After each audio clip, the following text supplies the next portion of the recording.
next tip, which is to delegate. Now, whether it is your partner, your wedding planner, your bridal party, your family, your friends, your relatives, however that looks like for you, you can try and check in with them to see if they have free time to help you out with something.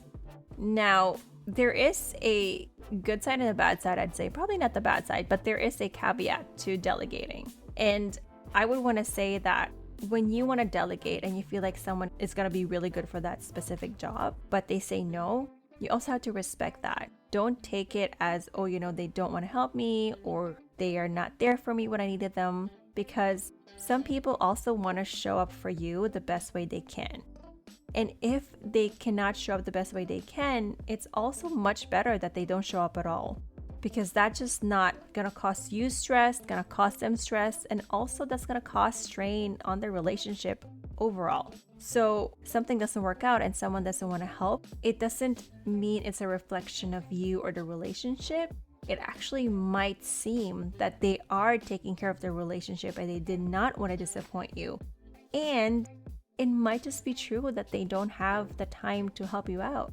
Now, for the people that said yes to the delegation, which is absolutely great, thank God for all of them, you can be specific when you delegate. This doesn't necessarily mean that you have to be too detailed, but you have to be specific enough so they understand what they're exactly doing.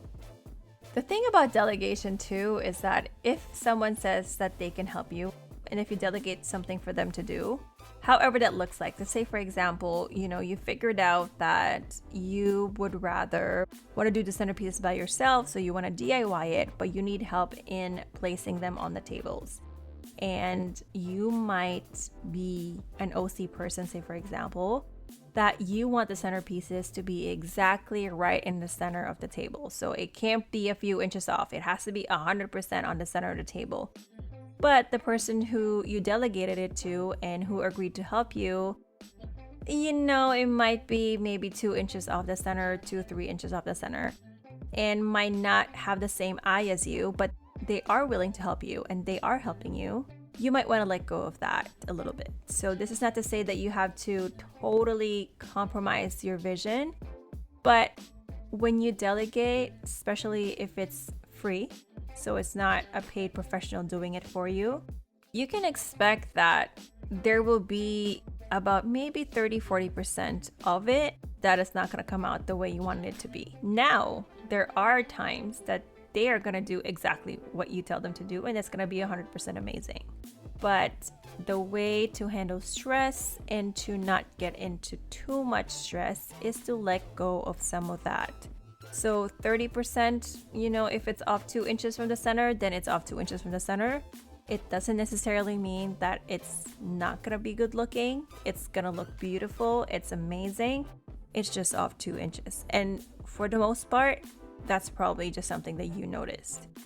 And you can't just use that to stress yourself, because these people are helping you and they're trying to be there for you to avoid the stress. And if you're going to babysit them and you're going to be so detailed, then you're still going to be stressing. So the goal of delegating to avoid stress, but then you stressing over that delegation, is literally canceling everything out. If not, it's actually doubling the stress, because the goal of delegation is to not stress.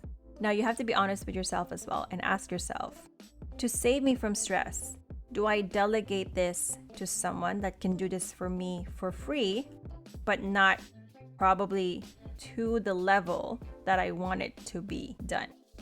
Or should I invest and pay someone to do it exactly the way I want to do it? And this is the caveat of delegation.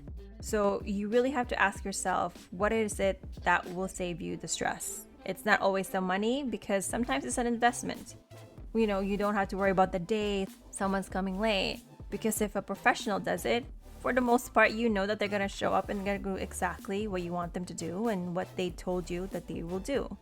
Now, if it is a free favor, amazing friends, amazing family, but sometimes they probably won't put as much importance as you would want them to do. Like, oh, it's just off by 2 inches, or it's just off by 3 inches. But to you, it's so important. if you say that to a professional, the professional will make sure that it is literally right in the center. If they have to measure it out, they will measure it out. That's what a professional does. And that's why they're worth the investment. But if you're okay with like, a few inches out, or someone putting it on the left side instead of the right side, even if you told them to put it on the right side, then it is what it is, and you just have to be open to that. But you have to be honest with yourself on what really is gonna cause you stress and what is worth your investment.